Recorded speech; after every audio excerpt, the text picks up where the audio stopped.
जय हिंद फ्रेंड, हिंदी और प्राइड में आप सभी का स्वागत है। फ्रेंड्स, यहाँ पे देखिए हम यूजीसी नेट पेपर फर्स्ट के रिगार्डिंग जो एक इनिशिएटिव लेकर चल रहे हैं प्रीवियस ईयर के क्वेश्चन का। आज प्रैक्टिस सेट नंबर 5 है और हम ये क्लास जो है बाइलिंगुअल लेकर चल रहे हैं।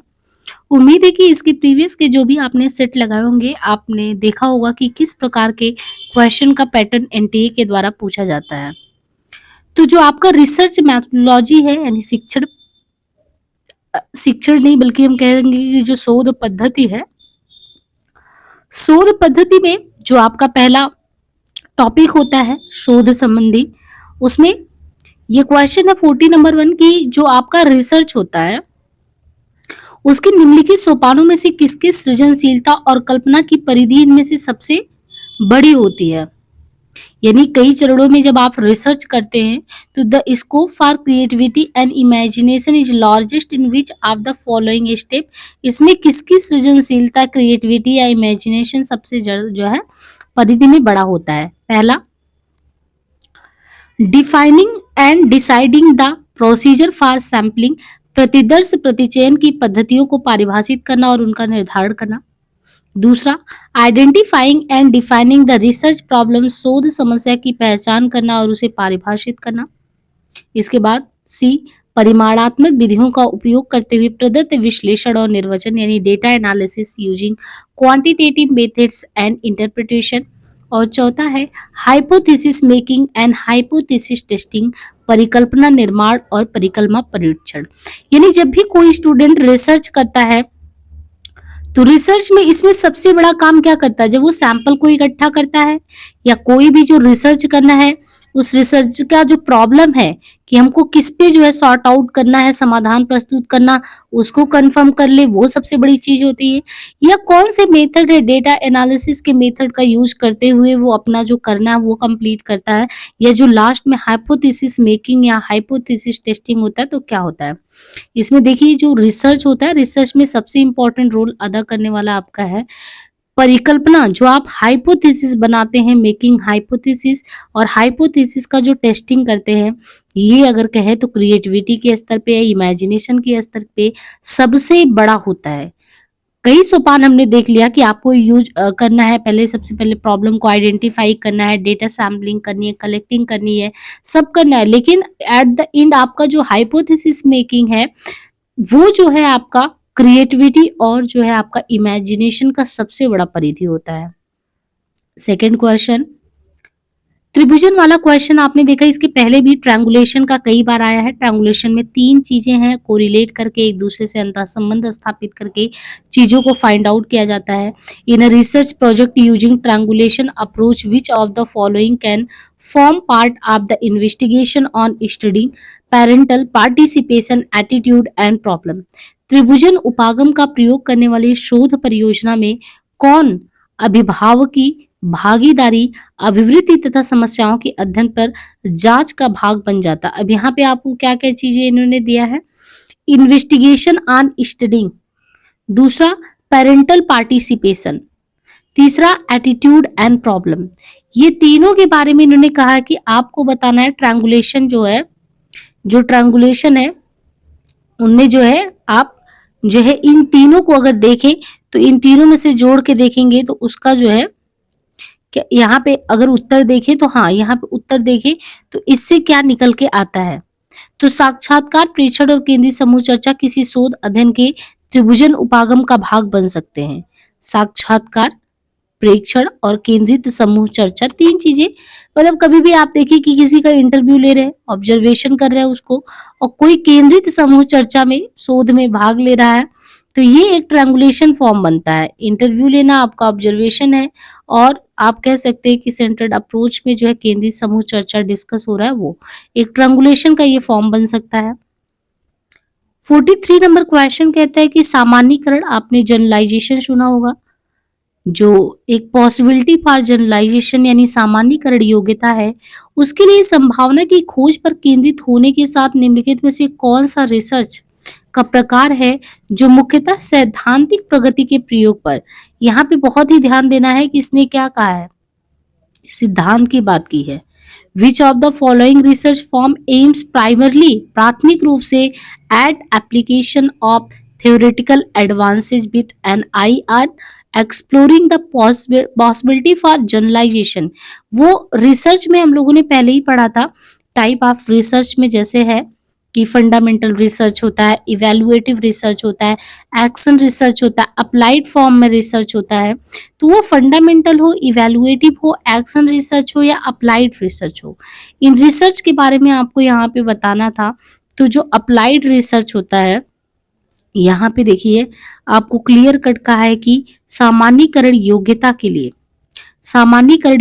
लिए संभावना की खोज पर केंद्रित होने के साथ अनुप्रयुक्त शोध मुख्यतः सैद्धांतिक प्रगति के प्रयोग पर लक्षित होता है। तो सामान्यीकरण योग्यता के लिए संभावना की खोज पर केंद्रित होने के साथ अनुप्रयुक्त शोध मुख्यतः सैद्धांतिक प्रगति के प्रयोग पर लक्षित होता है। यहाँ पे आपको थ्योरी दिया गया है set 1 and set 2, types of research दिया है, शोध के प्रकार एंड डिस्क्रिप्शन।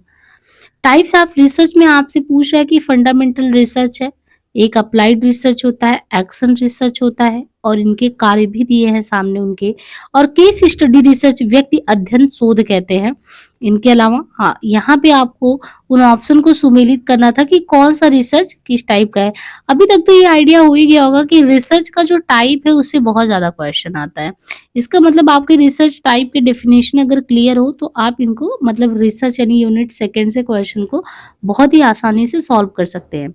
जैसे जब मौलिक शोध देखा था तो इसमें यही था कि हमको एक थ्योरी को डेवलप करनी है, अपने ज्ञान की अभिवृद्धि करनी है। हालांकि उसका अंततः जो योगदान होना चाहिए वो कहीं ना कहीं सोशल कंट्रीब्यूशन होना चाहिए, सोसाइटी में हमको कंट्रीब्यूट करना है।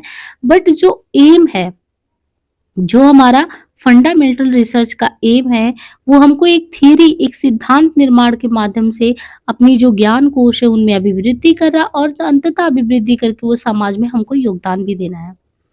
और जो अप्लाइड है, अप्लाइड रिसर्च है।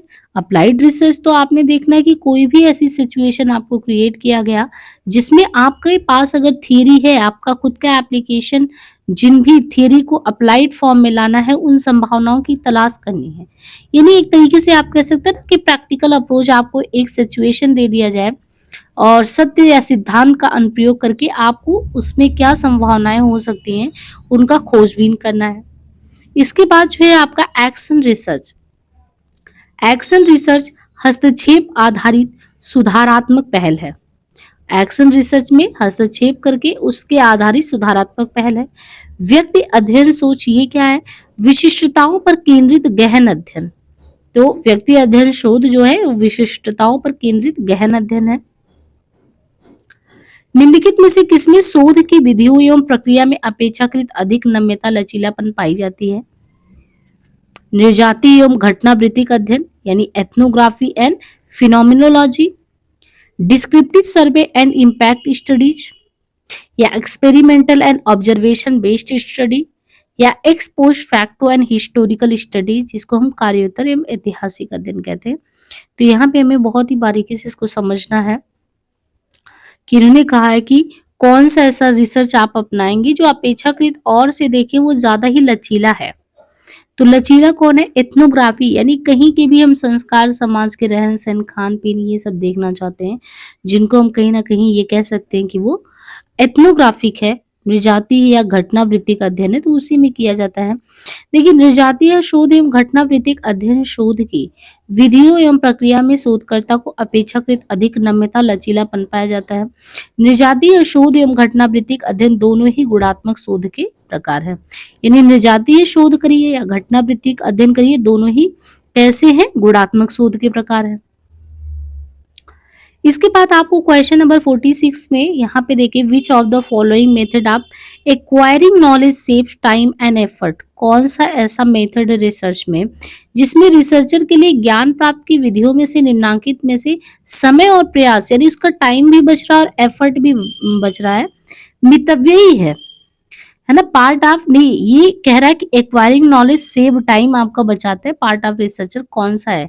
यानी आप एक्सपीरियंस के थ्रू, मेथड ऑफ एक्सपीरियंस है, इंडक्टिव है, डिडक्टिव है, या method of consulting and authority है, किसी प्राधिकारी से परामर्श की विधि है। तो इनमें से कौन सा वो होगा? तो यही है, आप किसी प्राधिकारी से परामर्श वगैरह करते हैं तो किसी प्राधिकारी यथा शोध निर्देशक से परामर्श की विधि, समय एवं अगर आप किसी जो है मतलब वही कंसल्ट कर रहे हैं अथॉरिटी से ऐसे करके, तो वो आपका समय और प्रयास दोनों की ही दृष्टि से उसको बचाएगा।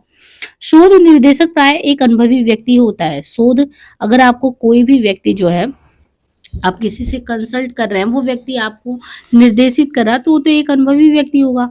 जो रिसर्चर का क्या करेगा, उसके शोध की समस्या जो है उसको फाइंड आउट करेगा और थीसिस लिख जाने तक पूरी रिसर्च के दौरान कई चरणों में उसकी हेल्प करता रहेगा। तो इससे टाइम भी बचेगा रिसर्चर का और कहीं न कहीं वो तो हेल्प हो ही जाएगा।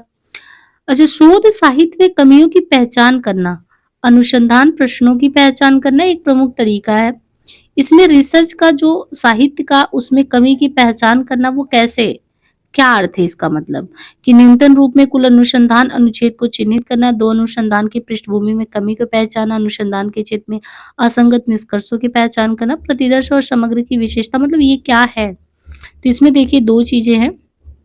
एक तो न्यूनतम रूप में कुल अनुसंधान को चिन्हित करना, ये सही है। दूसरा यहाँ पे देखें तो सी ऑप्शन, अनुसंधान के क्षेत्र में असंगत निष्कर्षों की पहचान करना। शोध साहित्य में कमियों की पहचान करना अनुसंधान प्रश्नों की पहचान का एक प्रमुख तरीका है। इसमें साहित्य में कमियों की पहचान का अर्थ है न्यूनतम रूप से कृत अनुसंधान अनुच्छेद को चिन्हित करना, अनुसंधान के क्षेत्र में असंगत निष्कर्षों की पहचान करना। कोई भी अनुसंधान प्रक्रिया अपने क्रियान्वयन से प्राप्त किए जाने वाले उद्देश्यों के संदर्भ से ही शुरू होता है। अपने अध्ययन कार्य के दौरान अनुसंधानकर्ता को ध्यान उस अनुसंधान उद्देश्य की तरफ देना चाहिए जिसको उस अनुसंधान के द्वारा स्थापित करना है। इस प्रकार से रिसर्चर को अध्ययन की जाने वाली परिस्थिति या समस्या के बारे में प्रश्नों का निर्माण करके तथा अपने अध्ययन के लिए उद्देश्य निर्धारित करके अपने अध्ययन पर केंद्रित होने की आवश्यकता होती है। निम्नलिखित में से किस प्रारूप में शोध सार एक अनिवार्यता है? तो शोध सार इसमें किसमें अनिवार्यता है? शोध आलेख, प्रस्तुत, सेमिनार पत्र एवं शोध पत्र प्रारूप में शोध सार एक अनिवार्यता है। शोध सार लिखते समय कौन से तथ्यों पर ध्यान देना चाहिए? शोध सार कार्य के अनुसार क्रमिक रूप से दिया जाना चाहिए, पहली चीज। शोध सार इतने सरल ढंग से किया जाए कि वह सरल बोधगम्य और मूल्यांकन की दृष्टि से सरल बना सके। शोध में प्रयुक्त भाषा शैली का ही प्रयोग शोध सार लिखते समय करना चाहिए और वर्तनी की शुद्धता परिशुद्धता का ध्यान रखना चाहिए। इसमें विभिन्न बिंदुओं का संक्षिप्त विवरण ही देना चाहिए, ये हमेशा ध्यान रखना चाहिए कि यह शोध सार संक्षिप्त का है। ग्राफ, तालिका, चित्र, तुलनात्मक चार्ट इत्यादि को नहीं शामिल करना चाहिए। निम्नलिखित शोध अध्ययनों में से इसमें सामान्यीकरण के शिक्षण की अपेक्षा व्याख्या और अर्थ पर ज्यादा ध्यान दिया जाता है, यानी व्याख्या और अर्थ पर ज्यादा ध्यान दिया जाता है। कौन सा ऐसा रिसर्च है जिसमें हम व्याख्या पे और अर्थ पे ध्यान देते हैं?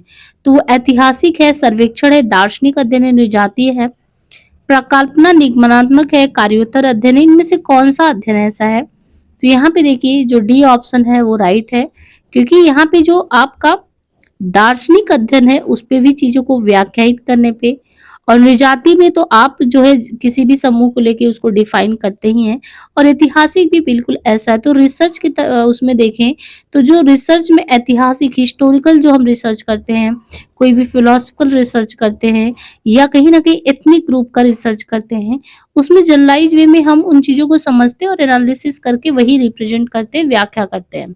ऐसी शोध विधि जिसमें वर्तमान स्थितियों का अभिलेखन किया जाता है, वर्तमान स्थितियों का अभिलेखन, विश्लेषण किया जाए, उसकी व्याख्या की जाए, उसे उसकी सुरक्षित रूप से सामान्यीकरण किया जा सके, तो उसे ऐतिहासिक शोध अध्ययन कहते हैं।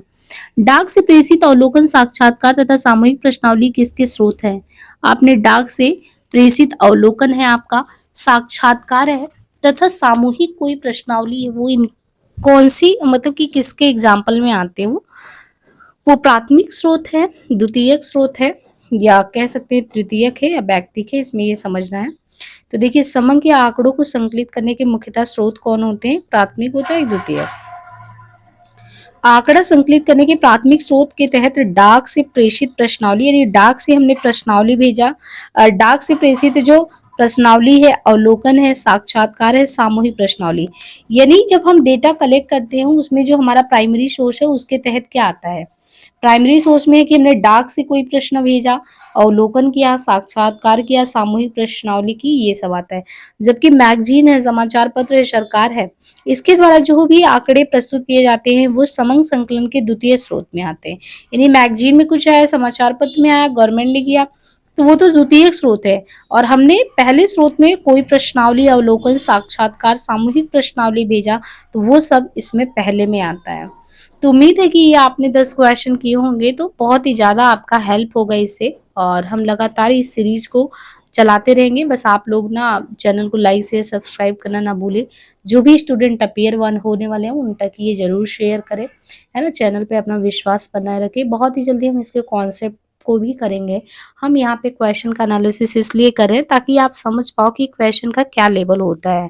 सो आज के लिए इतना ही, मिलते हैं नेक्स्ट वीडियो में। धन्यवाद।